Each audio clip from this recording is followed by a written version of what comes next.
तो आज का एक नया वीडियो अपडेट कर रहा हूँ। आज 21 अप्रैल है, 21 अप्रैल 2023। काफ़ी काम था आज भी। एक्चुअली ऑफिस में भी थोड़ा सेटअप कर रहा था मैं। नया टेबल वगैरह यहाँ पे एडजस्ट करना था, तो ये कैसा ना जगह कम पड़ रही थी, तो अभी एक और टेबल यहाँ पे लगा दिया हूँ और साइड बाय साइड अभी और भी थोड़ा सा इधर फर्नीचर का काम कर रहा हूँ। थोड़ा आसानी करने के लिए धीरे धीरे ये काम भी करना पड़ रहा है, नहीं तो क्या होता है ना, बहुत सारा सामान फिर मिक्स हो जाता है, कुछ कॉइन्स इधर उधर हो जाते हैं, तो काफ़ी गड़बड़ हो जाती है उसमें। कभी कभी एक एक कॉइन भी ढूंढने में ना पूरा ऑफिस ढूंढ डालना पड़ता है। ऐसा भी हुआ है मेरे साथ कि कहाँ पे रखा है वो कॉइन, और फिर बाद में मिलता है कॉइन तो फिर इत्मीनान हो जाता है कि चलो मिल गया। तो ऐसा भी होते रहता है। तो काफ़ी लोगों के पार्सल भी गए, पूरा दिन थोड़ा सा बिज़ी रहा मैं। ठीक है, कल 20 अप्रैल को मैंने 4 लोगों का पार्सल भेजा था स्पीड पोस्ट के थ्रू। आज 2 बार मैंने भेजा है, पहले 4 पार्सल भेजे पोस्ट से ही, फिर उसके बाद 7 पार्सल और भेजे। तो ये वाले जो है ये आफ्टरनून के मतलब एंड जब सेशन था वो टाइम पे लगे हुए हैं, तो ये जो भी पहुँचेंगे थोड़ा टाइम बाद पहुँच। ठीक है, यानी कि ये मंडे को निकलेंगे। ये मेरे ख्याल से आज निकल चुके हैं। ठीक है, ये वाले आज 4 निकल चुके हैं। तो ये दोनों ही 21 तारीख को ही भेजे गए हैं, लेकिन मेरे ख्याल से किसी का जल्दी मिलेगा, किसी का लेट मिलेगा। ठीक है, अच्छा ऐसा भी होता है।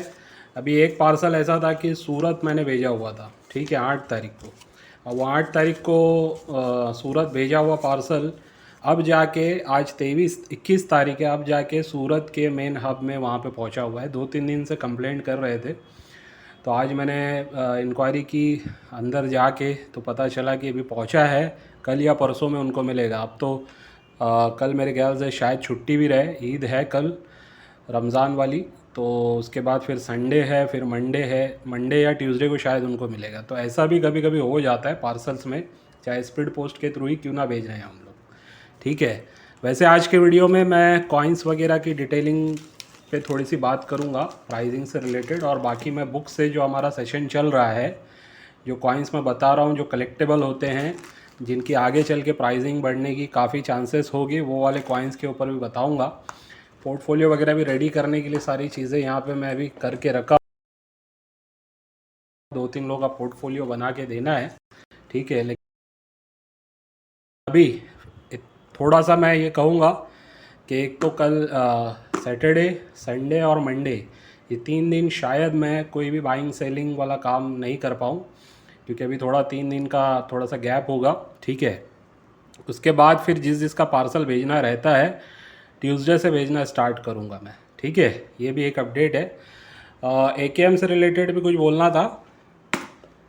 AKM के अब जो है, जो प्राइसिंग में मैंने अभी कॉइन्स सेल किए हैं, वो कॉइन्स अभी वो प्राइसिंग नहीं रही, अब थोड़ा सा प्राइस बढ़ गया है, तो मैं सोचा बता दूं इस वीडियो में। जैसे 2 रुपीज़ का जो कॉइन है हमारा हैदराबाद मिंट का 2021 का, इसको मैं अब अगर आप रिटेल प्राइस अब मेरा पूछोगे कि अगर आपको बाय करना है एक कॉइन, तो ये 300 रुपीज़ के हिसाब से मैं दूंगा आपको। ठीक है, एक कॉइन।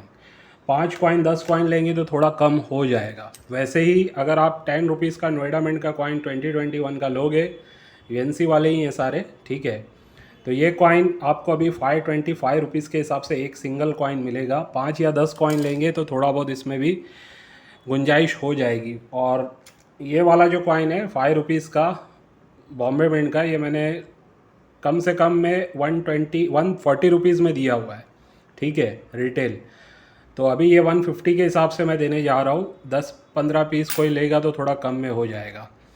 और 20 रुपीज़ का तो जो है, इसके पाउच के बारे में मैंने पहले भी बोला था, अभी बता रहा हूँ, 3,500 में इसका पाउच मिलने जा रहा है आपको।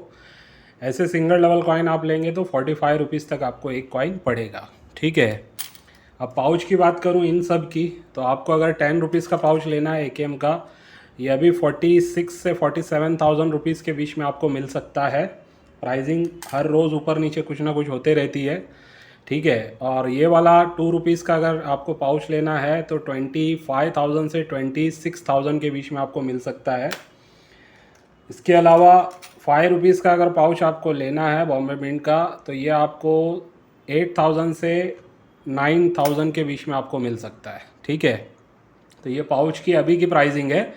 हो सकता है 2-4 दिन के बाद अगर आप ये वीडियो देख के, या हफ्ता 10 दिन के बाद ये वीडियो देख के मुझे पूछोगे, तो वो टाइम पे जो रेट होंगे वो रेट आपको मिलेंगे। तो पुरानी वीडियो को देख के आप इसके प्राइसिंग को जज मत करना, ठीक है। इसकी प्राइसिंग काफ़ी ऊपर नीचे होते रहती है। 500-1000 रुपये पाउच के पीछे हर 2 दिन में कुछ ना कुछ ऊपर नीचे होता है प्राइसिंग। और अब मेरे हिसाब से ना इनकी प्राइसिंग बढ़ने का टाइम आ गया है, ख़ास करके 10 रुपीज़ और 2 रुपीज़। जिन लोगों ने अभी तक कलेक्ट नहीं किया है, सबसे बेस्ट टाइम है 2 रुपीज़ और 10 रुपीज़ को कलेक्ट कर लो। जिनके पास पैसा है, जो कलेक्ट कर सकते हैं, तो मैं तो कहूँगा पाउच लेके रख लो आप, कम से कम एक एक पाउच। वैसे चारों का एक एक पाउच अगर आप लेके रख सकते हो तो लेके रखिए। इस पीरियड में जो अभी प्राइसिंग है, आने वाले 3 साल में आपको बहुत अच्छा इसका बेनिफिट देखने मिल सकता है एक में, और ख़ास करके 10 रुपीज़ 2 रुपीज़ में, ठीक है। ये बात का ध्यान रखना है। अच्छा, कुछ लोगों को मैंने ये जो कॉइन दिए हैं 1 रुपीज़ के, इसके ऊपर भी कुछ बताना था। मैंने वीडियो में बोला नहीं था वो टाइम पे, लेकिन बात ऐसी सरसरी तौर पे आगे निकल गई थी। ये जो कॉइन मैंने दिए हैदराबाद मिंट के, ठीक है, आप देख सकते हैं इसके ऊपर स्टार आपको नज़र आएगा, ठीक है। और ये यूएनसी कॉइन बोल करके मैंने नहीं दिया है, जैसे यूएनसी टाइप लग रहे हैं, यानी एक्स्ट्रा फाइन प्लस से AUNC कंडीशन है इनकी। जिन लोगों के पास पहुंचा होगा कॉइन, उन लोगों को दिख गया होगा, ठीक है। तो ये कॉइन की डिटेलिंग ये है कि बुक में जितनी भी बुक्स है, चाहे रेडप्पा जी की हो, चाहे दिलीप राजगौर साहब की बुक है, इसमें इनकी डिटेलिंग सिर्फ ये है कि नोएडा मिंट से ये छपे हैं, लेकिन ये हैदराबाद मिंट से भी कुछ बने हुए हैं। आप मेरे हाथ में खुद देख सकते हैं, ये कॉइन हैदराबाद मिंट का ही है। और जिनसे मैंने बाय, उन्होंने एक वेबसाइट का भी मुझे रेफरेंस दिया, फिर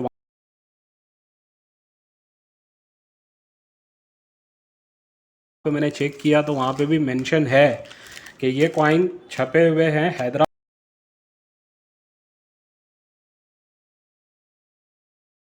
मिंट से, लेकिन बहुत कम मिंटेज है इनकी। तो इस वजह से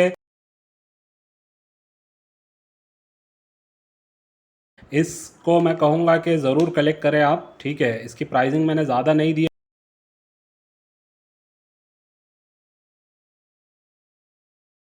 100 या 150 कॉइन आने वाले हैं। ये कॉइन ऑलरेडी बुक है, ये भेज नहीं पाया हूँ मैं अभी तक। 100 कॉइन मैंने मंगाए थे, उसमें से बहुत लोगों को भेज चुका हूँ। अभी 20-30 कॉइन इसमें होंगे, 20-25 कॉइन। तो ये भी कॉइन भेजने हैं मुझे। ये बुक हो चुके हैं ऑलरेडी। ये 170 रुपीज़ के हिसाब से मैं आपको दे रहा हूँ इस कंडीशन में, ठीक है। हैदराबाद मिंट का ख़ास याद रखना है आपको, जो मैंने दिया है वो हैदराबाद मिंट है, और इसकी मिंटेज कहीं ना कहीं वहाँ पे काफ़ी लो दिखा रही है।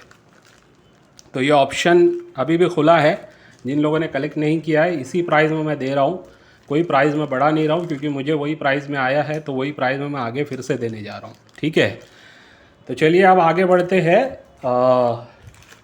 कुछ कॉइन्स को देख लेते हैं। जो हमारा ये अब तीसरा वीडियो होने जा रहा है कॉइन्स के ऊपर, जो मैं बुक से डायरेक्ट बता रहा हूँ आप लोगों को, दिलीप राजगौर साहब की बुक से, कि रिपब्लिक इंडिया के कॉइन्स जो हम कलेक्ट करते हैं उसमें कौन से कलेक्ट करने चाहिए हमें, ठीक है। अभी यहाँ 1 रुपीज़ तक मैंने बताया था, आप लोगों को याद होगा लास्ट वीडियो में, जो 1950 और 54 के हैं। और लास्ट में मैंने 54 के कॉइन कुछ आप लोगों के लिए लाए भी थे, काफ़ी लोगों ने इंक्वायरी की है। 3 कॉइन मैंने सेल भी किए हैं, तो अभी और भी कॉइन्स मेरे पास आएंगे, ठीक है।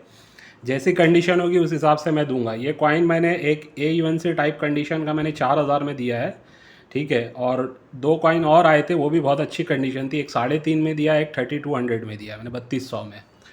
तो ये इसका मार्केट है अभी, ठीक है। जेम UNC में अगर ये मिल गया तो ये 4,500-5 हज़ार में भी बिकता है ये कॉइन, ठीक है। तो बुक के ऊपर अगर प्राइस जो दी है UNC कंडीशन की, ज़रूरी नहीं वही कंडीशन में ये कॉइन्स बिके। मार्केट प्राइस डिपेंड करता है वो टाइम पे क्या डिमांड उस कॉइन की चल रही है। लेकिन बुक से आपको एक आइडिया मिल जाता है कौन से कॉइन्स पे आपको ध्यान देना है, सारी चीज़ों को आपको मतलब समझ के रखना है, कौन से कलेक्टेबल। अभी अब हम आ रहे हैं 1 नया पैसे के ऊपर, ठीक है। 1 नया पैसा, ये इस टाइप के छोटे से कॉइन्स होते हैं। 16 mm का इसका डायमीटर होता है, वगैरह वगैरह, यहाँ पे डिटेलिंग दी हुई है। बहुत छोटे कॉइन होते हैं ये, ठीक है। तो ये अगर आप इसमें देखेंगे, ये रुपये का 1.25 भाग इस टाइप के जो पैटर्न के बने हुए कॉइन है, इस टाइप की डाई के बने हुए जो कॉइन है, वो कॉइन बने थे 1957 से 62 तक, ठीक है। तो अब इसमें से बहुत से इसके मिंटेज दी हुई है, लेकिन 62 वाले की मिंटेज नहीं है, यहाँ पे आप ध्यान दीजिए। तो जहाँ पे मिंटेज का मेंशन नहीं होता है ना, अक्सर वहाँ पे आपको देखने मिलेगा कि प्राइसिंग ज़्यादा है उस कॉइन की। क्यों? क्योंकि वो कॉइन कहीं ना कहीं कम छपे, लेकिन कितने छपे कुछ पता ही नहीं है। तो इस सीरीज़ में अगर सबसे महंगा आप बोलोगे तो 1962 का ही है, ठीक है, जो यूएनसी कंडीशन में प्राइसिंग 1000 रुपये तक दी गई है, लेकिन मेरे हिसाब से यूएनसी में मिलेगा तो ये इजीली 1500 से 2000 में बिक सकता है, ठीक है, UNC condition. Normally extra fine fine condition में ये 500-700 में बिक सकता है। यूएनसी या एक्स्ट्रा फाइन प्लस कंडीशन अच्छी कंडीशन होगी तो 1000-1200 में फिर भी ये बिक सकता है। तो ये एक कॉइन है। इसके अलावा आप देख सकते हैं 1960 के 2 मिनट से आपको ध्यान देना है, कलकत्ता और एक हैदराबाद। ये दोनों ही मिंट के कॉइन कहीं ना कहीं कलेक्टेबल अच्छा है। हैदराबाद में जो है ना स्प्लिट डायमंड मिंट मार्क आएगा, डायमंड के नीचे डायमंड 2 भाग में बटा हुआ होगा, उसको कहते हैं स्प्लिट डायमंड, स्टार बना हुआ नहीं होगा, ठीक है। तो हैदराबाद की मिंट मार्क की निशानी पहले ये थी, तो इस हिसाब से ये स्प्लिट डायमंड वाला आपको देखने मिलेगा। तो हैदराबाद और कलकत्ता 1960 में आपको ध्यान देना है। अच्छा, बाकी भी सब कलेक्टेबल हैं कहीं ना कहीं, ठीक है, ऐसा नहीं है कि कोई भी कॉइन इसमें, हर कॉइन अच्छी कंडीशन में मिले तो 2-5 पीस लेके रखने में हर्ज नहीं है, आगे चल के इन सब की प्राइस बढ़ेगी ही। इस पर फोकस ज़्यादा देना है, वो कॉइन्स कम से कम उसकी प्राइसिंग 100 रुपया होना चाहिए, ये मैंने पहले भी बोला हुआ है। तो इस हिसाब से इस सीरीज़ में कलकत्ता और हैदराबाद में 1960 में, और अगर कहीं ना कहीं सबसे बेस्ट है तो वह है 1962 का, जो स्केयर कैटेगरी भी दिया हुआ है यहाँ पे, ठीक है। तो ये सारी चीज़ें हैं। अब आगे बढ़ते हैं। इसी सीरीज़ में आप देखेंगे अब आ रहा है एक नया पैसा, ठीक है, रुपये का 1.25 भाग इस पर भी लिखा हुआ है, नया पैसा। इस टाइप से पैटर्न थोड़ा सा चेंज हो गया इसकी डाई। अब ये जो कॉइन्स बने थे इस पैटर्न के 1962 और 63 में, 2 ही साल में बने थे ये। और इसमें अगर बोलूँ तो कोई भी इसमें रेयर नहीं है, लेकिन जितने भी कॉइन है 62 और 63 के सभी मिंट के अगर हमें मिलेंगे अच्छी कंडीशन में, 2, 5, 10 कॉइन को रखना चाहिए, ठीक है, आगे चल के इनकी भाव बढ़ना ही बढ़ना है। तो वैसे ही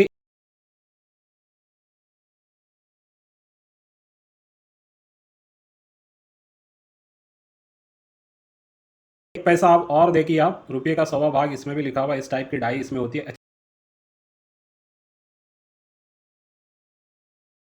अच्छा,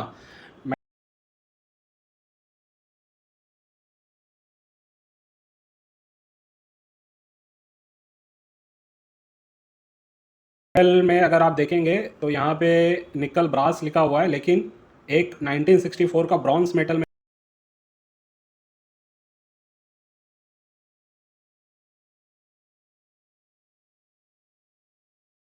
इसका कलर डार्क होता है, चॉकलेट डार्क कलर, ठीक है। तो ये वाला अगर आपको 64 का मिलेगा ना, ये कहीं ना कहीं इन सब सीरीज में सबसे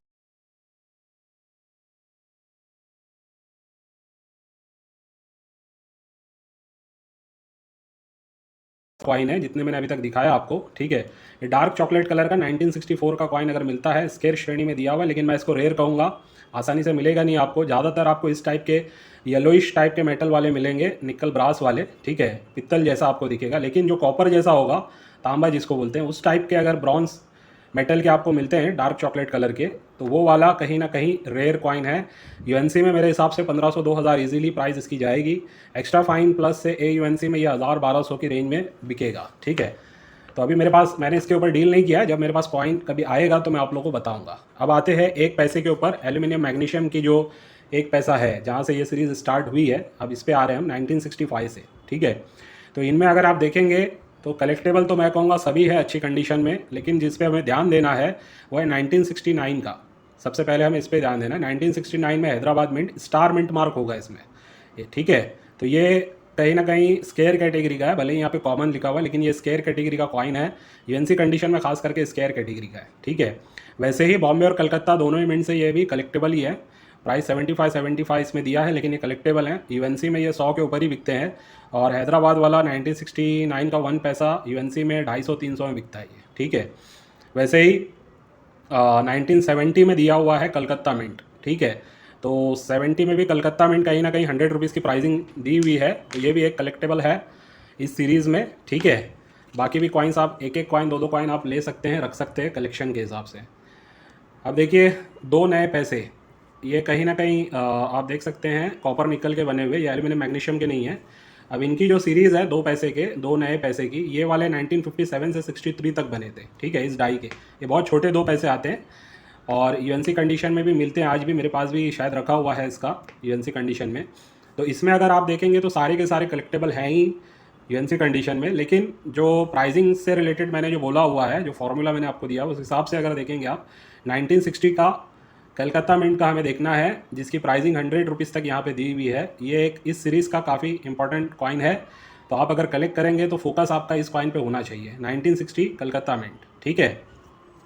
वैसे ही 2 पैसे में रुपये का 5वां भाग लिख करके आ गया था इस टाइप से, और ये कॉइन बने थे 1964 में ही। एक ही ईयर में ये कॉइन बने हैं, और मेरे हिसाब से दोनों ही मिनट से ये कलेक्टेबल हैं। भले ही 30-30 रुपया यूएनसी में प्राइसिंग है, लेकिन हमें कलेक्ट करना चाहिए। इसके बाद एल्यूमिनियम मैग्नीशियम में 2 पैसे जो बने हैं, तो इसकी अगर बात करें तो 1965 से 1979 तक ये कॉइन बने, इस डाई के, इस टाइप के कॉइन, ठीक है। तो अब इसमें जो भी हमें कलेक्ट करना है, सबसे पहले अगर आप ध्यान देंगे तो इसमें भी 1969 बॉम्बे मिंट से स्केयर श्रेणी में दिया हुआ है। ये यूएनसी कंडीशन में मिल जाए तो 1500 से 2000 में इजीली बिकता है। प्राइसिंग यहाँ पे यूएनसी में 1000 रुपया दी हुई है, लेकिन ये याद रखिए मार्केट प्राइस और होता है, बुक का प्राइस सिर्फ एक रेफरेंस के लिए काम आता है, ठीक है। तो मैं बता रहा हूँ, जैसे इसकी यूएनसी में अगर आपको ये कॉइन मिल जाए तो 1500 से 2000 मार्केट इसकी चल रही है, और ये एक अच्छा कॉइन है। 1965 का भी आपको बॉम्बे कलकत्ता मिंट का कलेक्ट करना चाहिए, ठीक है। इसके अलावा यहाँ पे अगर आप ध्यान देंगे तो 1975 में कलकत्ता मिंट फिर से आ रहा है। 1975 कलकत्ता मिंट, कहीं ना कहीं ये भी एक अच्छा कॉइन है, कलेक्टेबल कॉइन है। प्राइसिंग 500 रुपये तक यूएनसी में दी हुई है, तो 100 के ऊपर जो भी होगा उस हिसाब से इसको भी हमें कलेक्ट करना है। और इसके अलावा अगर आप ध्यान देंगे तो यहाँ पे 1979 में हैदराबाद मिंट, एक ही मिंट से बना है, 1979 हैदराबाद मिंट। तो ये भी कहीं ना कहीं यूएनसी में 500 रुपये इसकी प्राइसिंग दी हुई है। तो इस सीरीज़ में अगर कुल मिला के देखेंगे आप तो 3 कॉइन है जिनकी प्राइसिंग थोड़ी ज़्यादा है। जैसे एक 1969 का बॉम्बे मिंट का, जिसकी यूएनसी में 1000 रुपये तक दी और स्केयर श्रेणी में दिया हुआ है। वैसे ही 1975 का कलकत्ता मिंट का है और 1979 का हैदराबाद मिंट का। तो ये 3 कॉइन कम से कम हमें कलेक्ट करने ही चाहिए। वैसे मैं वापस से बोल दूँ, रिपीट बार बार करूँगा, मिंट वाइज कलेक्ट करना है, ईयर वाइज कलेक्ट करना है, तो हर एक कॉइन का हर एक कॉइन में से एक कॉइन होना आपके पास चाहिए। तो एक अच्छा कलेक्शन आपका बन सकता है, एक एल्बम आप बना सकते हो पूरा का पूरा। अगर आपका पूरा एक कंप्लीट एल्बम बन जाता है, हर ईयर का मिंट वाइज, ईयर वाइज आपका अगर कलेक्शन बन जाता है, तो वो उसकी प्राइसिंग कंडीशन के हिसाब से, अगर बहुत अच्छी कंडीशन में आपने कलेक्ट किया है तो 2 लाख के ऊपर प्राइसिंग इजीली चली जाती है, 2.5 लाख 3 लाख भी चली जाती है, डिपेंडिंग के उसमें आपने रेयर वाले कौन से कलेक्ट किए हैं नहीं किए हैं, वो भी चीज़ देखी जाती है। तो इस हिसाब से भी आपको कलेक्ट करके रखने चाहिए, ठीक है। इसका एक एल्बम बनाना चाहिए आपको। अब आते हैं 3 पैसे के ऊपर। 3 पैसे के इस टाइप के मैंने मैग्नीशियम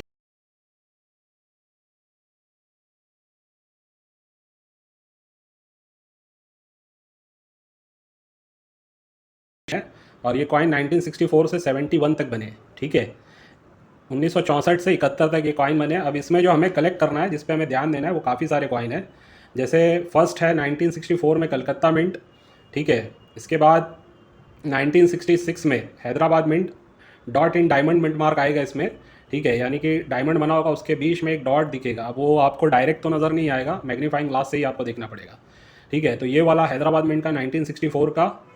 इसके साथ 1967 का हैदराबाद मिंट है। अब इसमें आप देख सकते हैं मिंट मार्क चेंज हो गया है, यहाँ पे स्टार नज़र आएगा आपको, ठीक है। तो 67 में आपको ज़्यादा दिक्कत नहीं आएगी, सिर्फ स्टार देखना है और कलेक्ट करना है। इसके साथ 1968 में फिर से हैदराबाद स्टार मिंट मार्क ही होगा इसका भी, और 1969 में कलकत्ता और हैदराबाद दोनों मिंट से ही आपको कलेक्ट करना है। कलकत्ता मिंट की पहचान सबको पता है, ईयर के नीचे कोई भी मिंट मार्क नहीं होता है, वो कलकत्ता मिंट का माना जाता है। और हैदराबाद में इसमें आपको फिर से स्टार मिंट मार्क नज़र आएगा। वैसे ही 1970 में फिर से आप देखेंगे कलकत्ता मिंट का यहाँ पे एक कहीं ना कहीं 100 रुपये प्राइसिंग दी हुई है, तो ये भी एक कलेक्टेबल कॉइन है, ठीक है। तो अब 5 पैसे पे आते हैं और वीडियो को फिर यहाँ पे एंड करेंगे। आगे की वीडियो में, नेक्स्ट वीडियो में फिर से आगे कुछ कॉइन्स कवर करूँगा। अच्छा, 5 पैसे के अब ये जो कॉइन है, ये भी कॉपर निकल के इस टाइप के कॉइन थे, आज भी ये मिलते रहते हैं, काफ़ी लोगों के पास हैं ये कॉइन।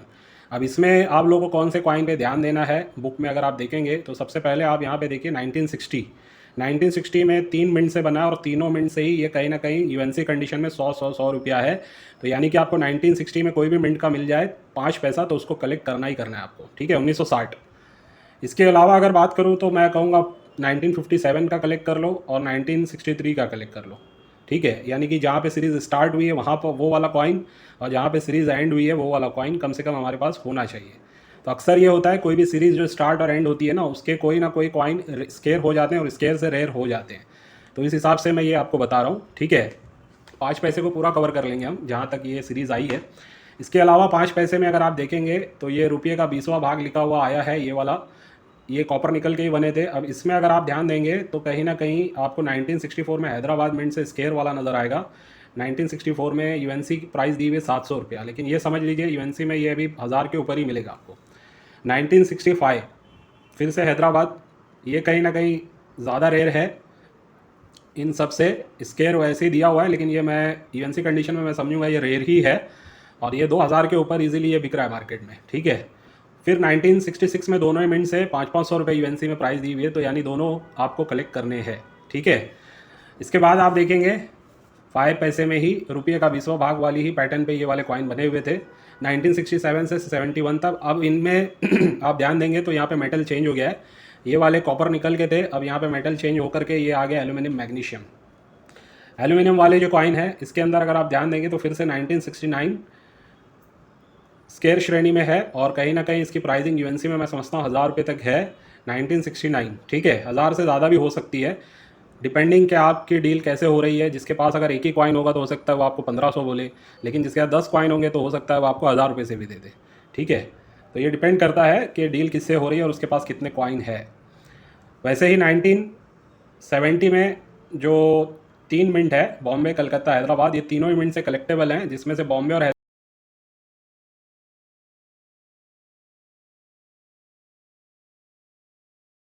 प्राइसिंग 200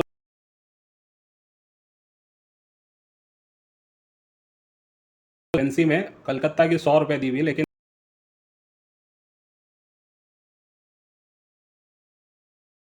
कहीं ना कहीं ये कलेक्टेबल कॉइन,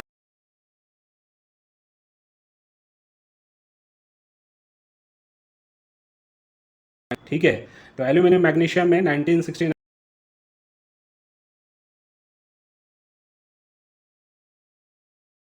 जो रेयर,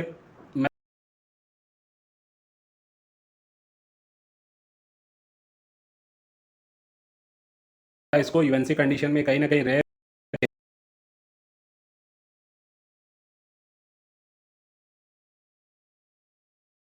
तो इसको भी आपको ध्यान देना है। तो ये सब ऐसे कॉइन है जो मैं आपको बता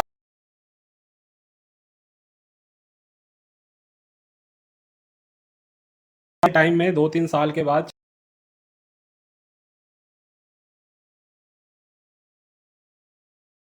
5 साल के बाद तो काफ़ी डिमांड इनका भी बढ़ जाएगा।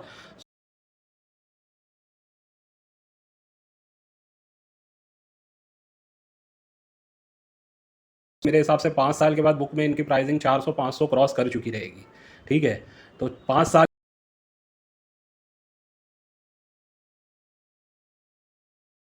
अगर आप टारगेट लेके चलते हैं तो ये समझना कि वैसे ही आपका 4-5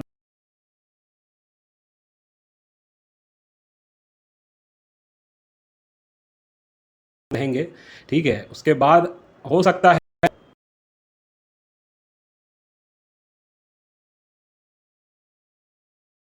काफ़ी और ज़्यादा तेज़ी से बढ़े, तो ज़रूरी नहीं है कि 5 ही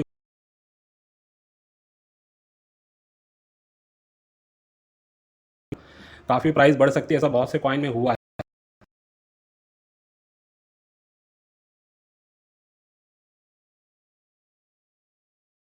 और कभी भी ध्यान रखना है, एक ही कॉइन कलेक्ट करके मत रखिए, कम से कम 3-5 पीस होने चाहिए कि अगर प्राइस बढ़ गया है तो आप 1-2 कॉइन सेल करके अपना पैसा रिलीज़ कर सकते हैं। बाकी के कॉइन होल्ड करके आप फिर से 2-3 साल के लिए छोड़ सकते हैं, ताकि और प्राइस बढ़े, उसके बाद फिर आप उसको सेल आउट करें, ठीक है। वैसे अब 5 पैसे में फिर से हम आगे देख रहे हैं ये भी एल्यूमिनियम मैग्नीशियम के ही बने थे ये कॉइन, और 1972 से 84 तक ये कॉइन बने थे। इसमें अगर आपको ध्यान देना है तो सबसे पहले 1975 का कॉइन कलकत्ता मिंट का, ठीक है, जिसकी यूएनसी में प्राइसिंग 500 रुपये दी हुई है। इसके बाद अगर हम यहाँ पे ध्यान देंगे तो 1980 के, ठीक है, 1980 में 1980 में बॉम्बे और कलकत्ता मिंट, जिसमें अगर मिंट वाइज देखें तो कलकत्ता मिंट की यहाँ पे मिंटेज भी दी हुई है और काफ़ी कम मिंटेज है, ठीक है। तो 1980 का कलकत्ता मिंट को तो कलेक्ट करना ही है हमें, साथ साथ बॉम्बे मिंट का भी कलेक्टेबल आइटम है, ठीक है। और 1981 में बॉम्बे मिंट से ये कहीं ना कहीं आप देख सकते हैं यूएनसी कंडीशन में 800 रुपये प्राइस दी हुई है। तो ये मेरे हिसाब से मार्केट में बिकता होगा 1200-1500 रुपये ईजिली यूएनसी कंडीशन में, ठीक है। तो इसको भी ध्यान देना है। जो स्केयर दिया हुआ है मेरे हिसाब से अब ये रेयर हो चुके हैं, और जिस हिसाब से मार्केट चल रहा है ना रिपब्लिक इंडिया कॉइन्स का, तो अब काफ़ी कॉइन्स स्केयर से रेयर में जा रहे हैं। इस ईयर में 2023 में काफ़ी कॉइन्स स्केयर से रेयर में जा रहे हैं। आप देखेंगे ईयर एंड होते होते काफ़ी कॉइन्स के बारे में आपको सुनने मिलेगा कि ये भी कॉइन रेयर हो गया, ये भी कॉइन रेयर हो गया है। तो इसीलिए मैंने जो पोर्टफोलियो दिया है ना 60 कॉइन्स का, वो ऐसे ही दिया है जो स्केयर श्रेणी के ज़्यादातर उसमें कॉइन है। 2 साल का टारगेट मैंने दिया हुआ है आप लोगों को। 2 साल के बाद आप लोगों को खुद समझ में आएगा कि उसमें कितने कॉइन थे जो रेयर हो चुके हैं, ठीक है। तो ये इसमें आपको ये 3 मिंट से आपको ध्यान देना है। 1981 में सबसे इंपॉर्टेंट है बॉम्बे मिंट, फिर कलकत्ता और हैदराबाद। बाकी भी आपको सबका प्राइस तो दिख ही रहा होगा, जिसका 50-50 भी दिख रहा है ना, उन पे भी आपको ध्यान देना है, उनको भी मिस नहीं करना है, ठीक है। तो 5 पैसे का एक और रह गया है यहाँ पे, अभी हम आगे और देख लेते हैं। 1984 का कलकत्ता मिंट का सबसे रेयर होता है। सबसे रेयर क्या होता है इसमें आप लोगों को ध्यान देना है। इसमें एल्यूमिनियम मैग्नीशियम का ये कॉइन होगा, और इसका जो अशोक स्तंभ है ना, इसके नीचे आपको सत्यमेव जयते लिखा हुआ दिखेगा। तो ये वाला अगर कॉइन मिलता है तो ये एक्सट्रीमली रेयर है आज के टाइम में यूएनसी कंडीशन में। अभी इसी में देखिए आप रेयर दिया हुआ और प्राइसिंग 4500 रुपये यूएनसी में दी हुई है। तो अगर आपको ये मिल जाता है यूएनसी कंडीशन में, तो ये मेरे हिसाब से कम ये 7-8 हज़ार रुपये तक भी बिक सकता है, ठीक है। नॉर्मल कंडीशन में भी 1500 से 3000 के बीच में इसकी प्राइसिंग आपको मिल सकती है। लेकिन ध्यान ये रखना है डैमेज ना हो, चीज़ें सब कुछ साफ साफ नज़र आ रही हो। अच्छा, इसमें एक चीज़ और ध्यान देना है जो मैं अभी बता दूं, मुझे याद आ गया तो बता रहा हूँ। जो सत्यमेव जयते लिखा हुआ होगा ना अशोक स्तंभ के नीचे, वो वाला होना चाहिए 1.5 ग्राम का ही कॉइन, ठीक है। 1.5 ग्राम वाले में आपको देखना है 1984 में, ठीक है। ये बात का भी ख्याल रखना है आपको। अब 1984 के बाद 1985 से 1994 तक ये कॉइन बने। लास्ट ईयर इसका रहा 1994। तो इसमें अगर हम देखेंगे तो 1985 में कलकत्ता मिंट कहीं ना कहीं स्केयर है। यूएनसी में आप देख सकते हैं 600 तक प्राइस है। बॉम्बे मिंट फिर भी कलेक्टेबल है, 200 रुपये प्राइस है। तो 1985 में दोनों मिंट से हमें कलेक्ट कर लेने चाहिए। वैसे ही 1990 में 1990 में बॉम्बे मिंट से ये कहीं ना कहीं 300 रुपये तक इसकी प्राइसिंग यूएनसी में दी हुई है। और इसके साथ साथ अगर हम देखेंगे तो 1992 का बॉम्बे मिंट, इसकी भी प्राइसिंग यूएनसी में कहीं ना कहीं 100 रुपये दी हुई है। और 1993 में दोनों मिंट से ही कलकत्ता और हैदराबाद 100 रुपये दी हुई है। तो इस सीरीज़ में सबसे इंपॉर्टेंट है 1985 का कलकत्ता मिंट और फिर बॉम्बे मिंट, और इसके बाद आप देख सकते हैं 1990 का बॉम्बे मिंट, 1992 का बॉम्बे मिंट, 1993 में कलकत्ता हैदराबाद मिंट। दोनों ही मिंट से ये कहीं ना कहीं कलेक्टेबल या स्केयर में आप बोल सकते हैं। तो ये कुछ कॉइन मैंने आप लोगों को डायरेक्ट बुक से ही दिखा दिए, ताकि आप लोगों को इजी हो, घर बैठे आप लोगों को समझ में आए कौन से कॉइन कलेक्ट करने चाहिए। हो सकता है आप लोगों के पास इस टाइप के कॉइन हो, तो आप लोगों को चेक करना चाहिए। अभी कॉइन रखे हुए बहुत लोगों के पास होते हैं, लेकिन लोग ना उस पर काम करना, उस पर टाइम देना पसंद नहीं करते।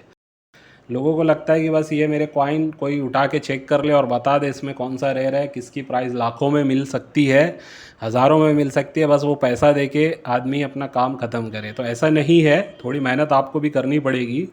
जो भी कॉइन्स होते हैं उसको इस हिसाब से मैंने जो अभी बताया है आपको ईजी कर दिया है मैंने इस बुक से दिखा के डायरेक्टली। आपको यहाँ वहाँ भागने की ज़रूरत नहीं है, बुक के हिसाब से आप चेक करें। आपके पास अगर बुक नहीं भी है तो इन वीडियोस को देख के आप अपना नॉलेज भी बढ़ा सकते हैं, अपने कलेक्शन को प्रॉपर भी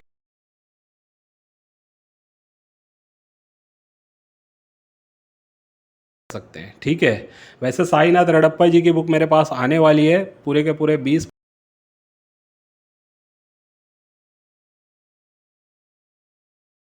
इस बुक्स का जो एक बॉक्स आता है वो पूरा ही मैंने मंगवा लिया है। मेरे हिसाब से 3-4 दिन में आ जाएगा मेरे पास, नेक्स्ट वीक में ही। तो वो बुक बहुत इंपॉर्टेंट है क्योंकि उसमें 1835 से लेके सारे कॉइन है। British India East India company के भी सारे कॉइन है, रिपब्लिक इंडिया के भी सारे कॉइन है। उसके अलावा उसमें प्रूफ सेट्स वगैरह की भी इंफॉर्मेशन है। तो वो एक इम्पॉर्टेंट बुक है। जिन लोगों को कलेक्ट करना है, सीरियसली अपना कलेक्शन अच्छा बनाना है, तो वो बुक मेरे हिसाब से सबके पास होनी चाहिए, ठीक है। इसके बावजूद कि मेरी भी खुद की भी बुक है, मैं इन बुक्स को भी प्रीफर इसलिए करवाता हूँ क्योंकि इनमें भी काफ़ी सारी अच्छी अच्छी डिटेल्स है। मेरा तो फर्स्ट एडिशन था, अब जो नेक्स्ट एडिशन आएगा तो हो सकता है उसमें कुछ अच्छा और कंटेंट मैं करवा दूँ। तो वो कंटेंट जो होगा वो फिर एक अलग लेवल पे हम देखेंगे, वो बाद में करेंगे हम, ठीक है। तो अभी फ़िलहाल जो हमारे पास चीज़ें हैं उसको लेकर के फ़ायदा उठाइए। चाहे रेडप्पा जी की जो लेटेस्ट एडिशन आया वो वाली बुक, या हो सकता है दिलीप राजगौर साहब का भी 2023 का नया एडिशन आएगा। तो जब आएगा तो मैं आप लोगों को बताऊंगा। ये एडिशन ख़त्म हो चुका है, ये एडिशन अब है नहीं मार्केट में। मेरे पास तो नहीं है, मैंने भी कहीं कहीं तलाश किया तो लोगों ने बोला कि फ़िनिश हो चुका है, तो अभी फ़िलहाल ये मिल नहीं रहा है। ठीक है, अगर आपको कहीं से मिल जाए, रिपब्लिक इंडिया के थीम पे सबसे बेस्ट अभी तक के लिए मेरे हिसाब से ये बुक सबसे बेस्ट है, क्योंकि इसमें काफ़ी सारी और भी डिटेलिंग दी हुई है, सिर्फ प्राइस की डिटेल नहीं है। इसके अंदर जो रिमार्क्स हैं, रिमार्क्स में बहुत सारी इंपॉर्टेंट डिटेल्स है इसमें। ठीक है, तो चलिए आज की वीडियो को यहीं पे एंड करता हूँ। इस उम्मीद से आज के वीडियो से भी कुछ ना कुछ सीखने समझने आपको मिला होगा। जो लोग मेंबरशिप के लिए अप्लाई करते हैं वो लोगों को एक फिर से मैसेज दूंगा कि मेंबरशिप में मैं मेरी बुक आप लोगों को देता हूँ।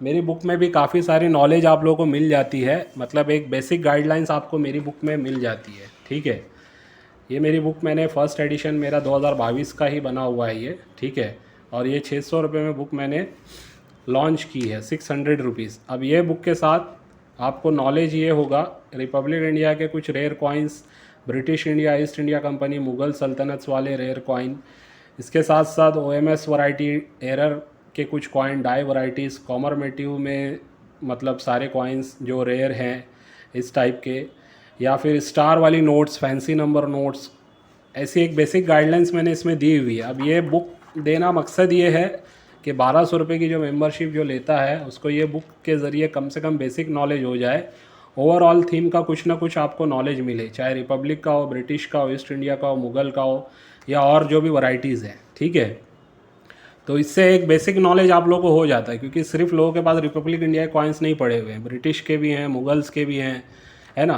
तो ये नॉलेज आपको इसमें लेने के बाद आपको सीखना है, समझना है कौन से रेयर हैं, स्केयर है। इसके बाद भी बहुत सारे कॉइन्स हैं, ये तो कुछ भी नहीं है। मैंने जो दिया है ये समझो 5% ही कॉइन होंगे ओवरऑल अगर आप देखेंगे तो। कहीं ना कहीं बहुत सारे कॉइन है जिनकी नॉलेज लेनी पड़ती है, चाहे बुक के ज़रिए लो या प्रैक्टिकली मार्केट में उतर के लोगों से सीख करके, जान करके, नॉलेज ले करके करो।